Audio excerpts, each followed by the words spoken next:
Hey everyone, Dinosaur MTG here because I am a dinosaur when it comes to Magic.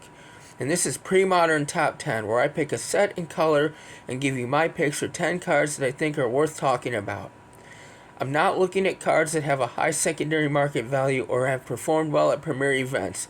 These are just cards that I've either had personal success with or seen others have personal success with in more casual settings or some sanctioned settings.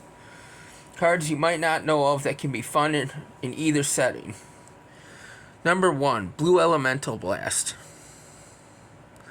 A simple yet powerful counterspell or destruction spell.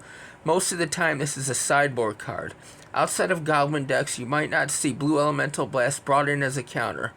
I just always liked how simple and cheap this spell was, and I always loved the art. Number 2, Control Magic. In a format where less is more as far as using creatures to win the game, Control Magic can wildly swing the game in your favor. If your opponent is not going wide and is relying on one or two creatures to win, this is a strong counter to those strategies. Take their Phyrexian Dreadnought or Exalted Angel. Even if you can't use a creature the way your opponent can, like Psychotog, taking that Psychotog can be quite a blow to them. There's just so many possibilities with this card, and it set the standard for the same kinds of effects in later sets. Number 3, Counterspell. Everyone knows Counterspell. Do I really need to talk about it? Well, in the pre-modern format, it is the standout counterspell, by virtue of more powerful counterspells like Mana Drain not being legal. It's still 2 mana, even at double blue, to counter any spell is still solid, considering other options. Arcane Denial only costs a single blue in its cost, but grants your opponent card draw.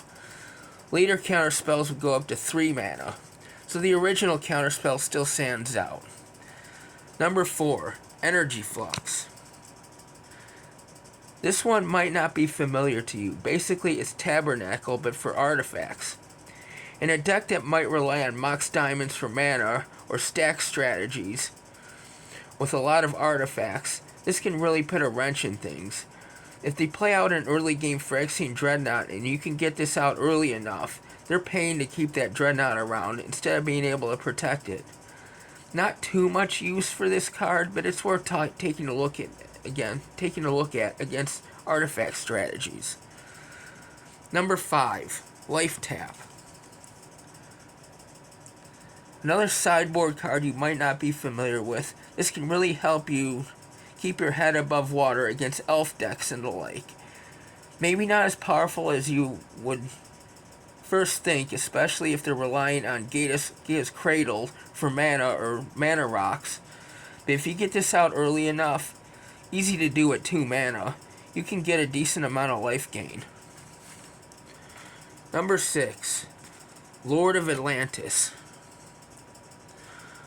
The leader of Merfolk decks, this original Merfolk, can really help close out a game fast. Opponent not playing blue or islands, not a problem. Just use Phantasmal Terrain or Lingering Mirage or a handful of other cards to turn one of their lands into an island. Number 7, Spell Blast. A lesser known counterspell outside of the original Arcane Denial, Circular Logic, and others. This can be as powerful or as cheap as any of them. 1 blue counters any 0 mana spells, and 1 blue and 1 to counter any 1 mana spell. Even paying 3 to counter 2 mana or 4 to counter 3 mana spells is not too much of an ask in a pinch. Spell Blast is definitely an option if you're looking for more counter magic. Number 8, Stasis. A card that defined a whole archetype of decks and can still see play in the pre-modern format today. I'm actually looking to build a Stasis deck. There's a very complex version that I ran against in an extended deck, in an extended tournament years ago, that involved Chronotog and milling the opponent out. The trick with this card is using things like Boomerang or Rescue to bounce it at the end of your opponent's turn so you can untap and they don't. The other classic combo with this card is Kismet to make your opponent's stuff come into play tapped. It's a clunky combo piece, but if you can make it work, then it's hard to fight against. Number 9, Steel Artifact. Another theft card along with control magic. This can really counter strategies relying on artifacts to either combo off or outright win with. You can use this as a 5th or 6th copy of control magic in your deck if you're going against artifact creatures like Phyrexian Dreadnought or Masticore, or take their mana rocks away from them. And last, number 10, we have Unsummon. A cheap, easy way to deal with creatures. Did your opponent go all in and empty their hand and graveyard to Psychotog? 1 mana to unravel all that hard work and math. Did they just cheat something into play and can't cheat it into play a second time right away? This helps buy you some time. It's very versatile just by being 1 mana. You can also use it on offense to remove blockers or protect your own creatures from removal. For only 1 mana, this is quite the utility card.